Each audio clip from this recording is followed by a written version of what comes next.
207 unités habitables, c'est ce que prévoit le projet du nouveau quartier qui permettra de relocaliser une partie des résidents de la future zone tampon de la fonderie Horn. Le projet prévoit également des bâtiments pouvant accueillir des commerces de proximité ainsi qu'une salle multifonctionnelle. Les citoyens qui se sont déplacés à la présentation voient en général d'un bon œil la proposition de la ville. On a commencé à présenter un écoquartier, mais on est de plus en plus loin de l'écoquartier parce qu'un écoquartier, l'objectif, c'est de minimiser l'empreinte environnementale, de réduire l'étalement urbain. Il y a quand même une belle vision d'ensemble.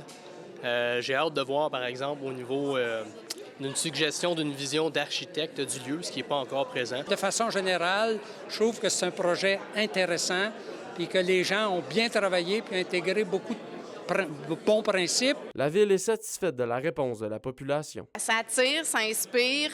On entendait toutes sortes d'idées ce soir. Les gens, ça les inspire. Tant mieux. On essaie de faire différemment. Donc, ça fait réagir. Les gens le remarquent. On essaie de faire les choses différemment.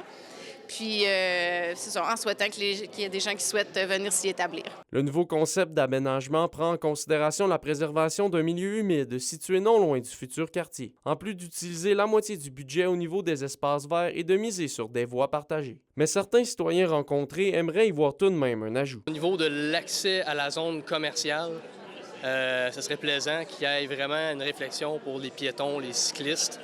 J'aime ça, éviter de prendre ma voiture quand je peux marcher. C'est terrible la situation actuelle des piétons entre Walmart Canadian Tire et puis IGA, Rona, et puis il faut qu'ils s'occupent de ça. Même si la ville entend bien le message à ce sujet, il y a un facteur à prendre en considération, comme nous l'explique Sylviane Legault. Il faut avoir des ententes avec ces grandes surfaces-là pour aménager la cour arrière. Si on en faisait un passage piétonnier, il ne faut pas que les gens se retrouvent dans une zone de livraison, un débarcadère, par exemple, où ce serait dangereux pour eux, là. Donc, il y a beaucoup de choses à attacher avec ces magasins-là, si on veut, pour aménager un espace piétonnier. La vente des terrains sera priorisée aux résidents de la zone tampon située à côté de la fonderie Horn. Mais le quartier ne pourra pas accueillir toutes les personnes habitantes dans le secteur. Un deuxième projet en lien avec la relocalisation des résidents du quartier Notre-Dame devrait être annoncé d'ici les prochaines semaines. Olivier Morin, RNC Nouvelles, Rouyn-Noranda.